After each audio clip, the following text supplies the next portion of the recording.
બધા સમયથી ગુજરાત રાજ્યની અંદર જે પદ્ધતિથી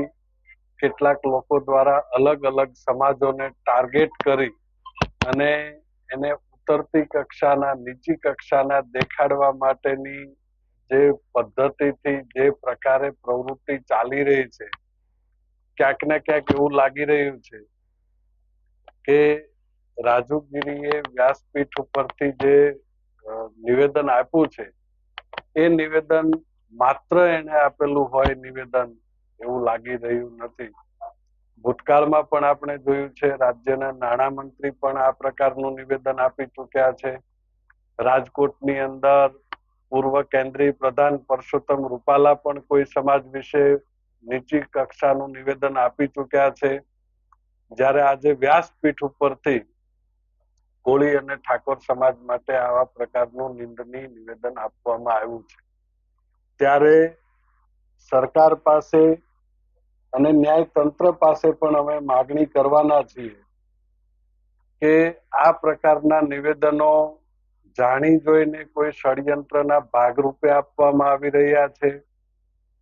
નિવેદન આપનારા જે લોકો છે એ લોકોની આંતરિક કોઈ સાંઠગાંઠ છે કે કેમ, એની પાછળ કોઈ ઈરાદો છે કે કેમ, ક્યાંક ને ક્યાંક સંવિધાન તરફથી જે અધિકારો કોળી ઠાકોર સમાજને, એસસી એસટી દલિતોને જે આપવામાં આવ્યા છે એને હટાવવા માટેનો પ્રાયોગિક ધોરણે પ્રયાસ થઈ રહ્યો છે.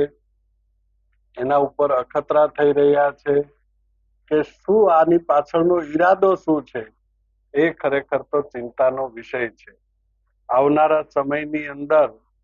રાજ્યની અને દેશની આંતરિક સામાજિક વ્યવસ્થા ખોરવવા માટેનો પ્રયત્ન ઉપર બેઠેલા કેટલાક હોદ્દેદારો દ્વારા થતો હોય અને જેમ લેબોરેટરી તરીકે ટેસ્ટિંગ થઈ રહ્યું હોય એ પ્રકારનો માહોલ અત્યારે ગુજરાતમાં ચાલી રહ્યો છે. રાજ્યના નાણામંત્રી કક્ષાના માણસો પણ જ્યારે આ પ્રકારના નિવેદનની અંદર ઉતરે, કેન્દ્રના મંત્રી પણ આ પ્રકારના નિવેદનોથી અખતરા કરવાનો પ્રયત્ન કરે તો ચોક્કસપણે એવું લાગી રહ્યું છે કે આખી કોઈ સિન્ડિકેટ આના માટે કામ કરી રહી હોય એવું લાગી રહ્યું છે. તો એની ચોક્કસપણે તપાસ થવી જોઈએ અને એની પાછળ આંતરિક સામાજિક વ્યવસ્થા ખોરવવાનો જે પ્રયત્ન થઈ રહ્યો છે એને અટકાવવો જોઈએ અને ચોક્કસપણે